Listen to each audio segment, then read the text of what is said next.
আওয়ামী লীগ কি ফিরে আসছে বা ফিরে আসবে? রাষ্ট্রবিজ্ঞান এই ব্যাপারে কি বলে? আমাদের বিশিষ্ট বুদ্ধিজীবীরা তো যেভাবে বলতেছিলেন, তো আসলে সত্যি কথা একসময় আমিও ভাবছিলাম যে আওয়ামী লীগের যখন পতন হয়েছিল তার ঠিক পরপর আমার মনে হয়েছে যে আসতে হয়তো 50 বছর লাগবে। তো তারপর ইউনূসের যত দিন গেল আমি বুঝলাম যে না, আসলে এত সময় তো লাগবে না, ওরা যা যা করতেছে। তো যত আসলে দিন যাচ্ছে মনে হচ্ছে যে লোকজনের যে আগেই ভালো ছিলাম।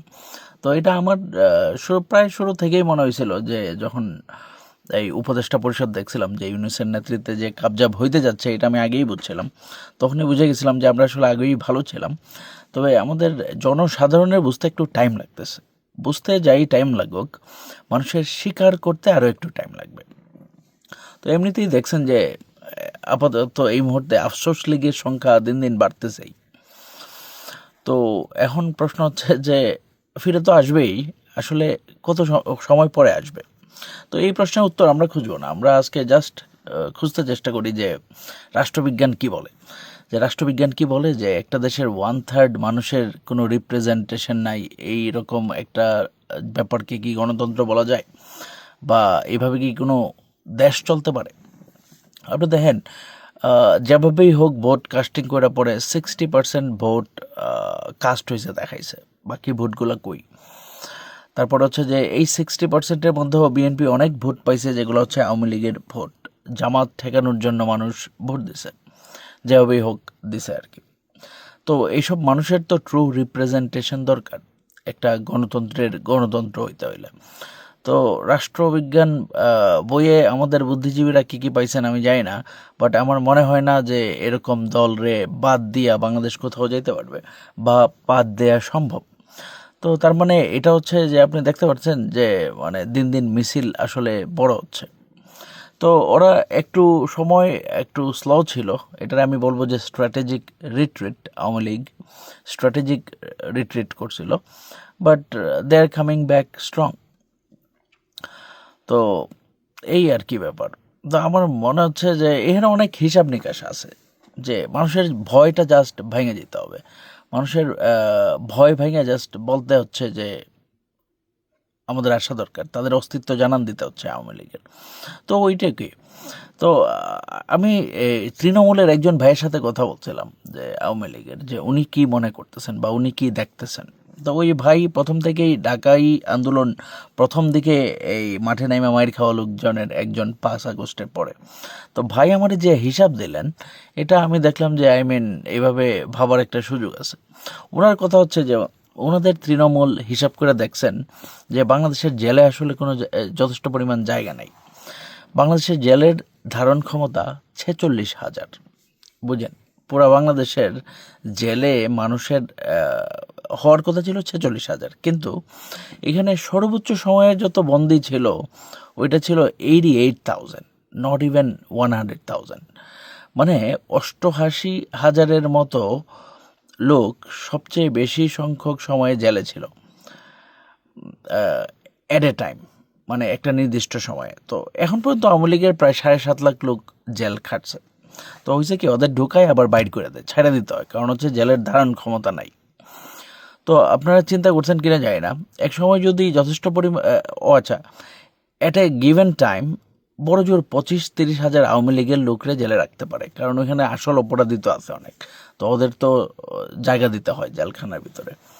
তো এই জন্য অ্যাট এ টাইম আসলে 25 থেকে 30 হাজারের বেশি আওয়ামী লীগের লোকজনের জেলে রাখার ক্ষমতাই বাংলাদেশের নাই, ক্যাপাসিটি নাই। কারণ এর বেশি রাখতে হইলে দেখা যাবে যে স্টেডিয়াম খুইলা স্টেডিয়ামে রাখতে হবে। তো এই জন্য আসলে ধরে আবার ছাইড়া দেয়, ধরে আবার ছাইড়া দেয়, এভাবে রোটেট করে। সো এই জন্য আমি বলতে যাচ্ছি যে এত মানুষের আকাঙ্ক্ষারে দমায় রাখার বাংলাদেশের সেট আপই নাই।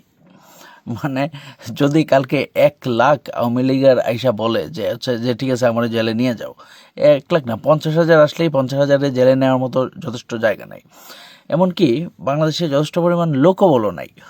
লোকবল নাই ইন দ্য সেন্স, এই যে ধরেন যদি ধরেন 300 মানুষ নাইমা আপনার একটা মিছিল করে এট এ টাইম, তাইলে পুলিশ সর্বোচ্চ কজনে ধরতে পারবে? সর্বোচ্চ পুলিশের ভ্যানে কজনে তুলতে পারবে? পুলিশের ভ্যানে আসলে 20 জনের বেশি তুলতে পারবে না একটা এলাকায়। তো এরকম যদি মিছিল সব এলাকায় একসাথে শুরু হয়ে যায়, আসলে ঠেকাইতে পারবে না কেউ। এরপরে সমস্যা হচ্ছে যে এর সাথে যদি সাধারণ জনগণ যোগ দেয় তাহলে তো আর আসলে কথাই নাই। সাধারণ মানুষ কিন্তু ইউনূসের 2 বছরেই বুঝে ফেলছে যে সামথিং ইজ রং, যে দেশ চালানো এটা ছেলে খেলা না, ইটস এ টাফ জব, এবং এটা পারফেক্টলি করা সম্ভব না। তো মানুষ একটা সময়ে বেনিফিট অফ ডাউট দিবে, যে শেখ হাসিনার দিবে, কারণ তার সামনে ভাইসে আসবে যে উন্নয়নের ব্যাপারগুলো। সে না চাইলেও তার চোখে মেট্রো রেল পড়বে, না চাইলেও পদ্মা সেতু তার চোখে পড়বে। তবে এক সময় ভাববে মানুষ যে আসলে এসব করে কি পাইলাম, আমরা যে আন্দোলন করলাম, লাভের গুড়টা আসলে কে খাইলো। তো এইসব প্রশ্ন যখন আসবে বেশি করে, তখন আসলে সাধারণ মানুষও অন্তত রাস্তায় না নামুক, রাস্তায় না, আওয়ামী লীগ যদি রাস্তায় নামে তাদের গালি দিবে না বা ধরতে যাবে না। 5 আগস্টের পরপর হয়তো দেখছেন যে মানুষ ধরে মব করতো, সাধারণ মানুষ আগে আসতো, বা একটা যে মনোভাব ছিল আওয়ামী লীগের প্রতি, এটা কিন্তু দিন দিন কমে যাচ্ছে। অনেকেই কিন্তু বুঝতে পারছে they have been cheated. I mean 5 আগস্টের সময়, আই মিন এক প্রকার সে ধোকা খাইছে, এটা অনেকেই বুঝছে। 5 আগস্টে কিন্তু আওয়ামী লীগের সাপোর্টার প্রচুর, অনেক নেতার ছেলে পেলে বিপক্ষে চলে গেছিল। তো এটা একটা ডিসেপশন কাইন্ড অফ। তো যখন মানুষ রিয়েলাইজ করবে হি হ্যাজ বিন ডিসিভড, তারপর হচ্ছে মানুষ আসলে আর কোনো প্রতিক্রিয়া দেখাবে না, বরং দেখা যাবে যে রাস্তায় আওয়ামী লীগ নামলে মানুষ উল্টা স্বাগত জানাবে। তো এখানে আসলে ন্যারেটিভের খেলাটা, পরে আলটিমেটলি সব কিছুই আসলে আওয়ামী লীগের পক্ষেই যাচ্ছে। তো যাই হোক, কথা হচ্ছে যে আওয়ামী লীগ, আপনি একটা গণতন্ত্র চাইলে আসলে তো এত বড় একটা দলরে আটকে রাখতেও পারবেন না, বেশি দিন রাখা উচিত না। আপনার নিজে যদি গণতন্ত্রের পক্ষে এই যে গত 16 বছর যে গল্প শোনাইছেন ওটা যদি আপনি নিজেই বিশ্বাস করেন, তাহলে আপনার নিজে থেকে আসলে আওয়ামী লীগের ডাইকে নিয়ে আসা উচিত, আইনা প্রপার ইলেকশন করা উচিত। এনিওয়েজ, তো এখন আসলে অনেকেই ভয় পাচ্ছে, দেখতে পাচ্ছি, ভয়ের কিছু নাই। এখন আমি 5 আগস্টের পর খেয়াল করছি কারা বেশি মাইর খাইছে। এটা আমি একটা প্যাটার্ন লক্ষ্য করছি। এটা এটা পুলিশের দিক থেকেও, আবার হচ্ছে রাজনৈতিক নেতাদের দিক থেকেও। ধরেন আপনি পার্সোনালি কারো কোনো ক্ষতি করছেন, কারো আপনি মারছেন, সে কিন্তু ওইটা ভুলবে না। বা ধরেন আপনি আমার পিছিয়ে আজকে অনলাইনে লাইগে আমার খুব বেশি একটা ড্যামেজ করে দিলেন, আমি কিন্তু এটা ভুলবো না। 10 বছর যাক, 20 বছর যাক, এরকম মানুষ আসলে ভুলে না।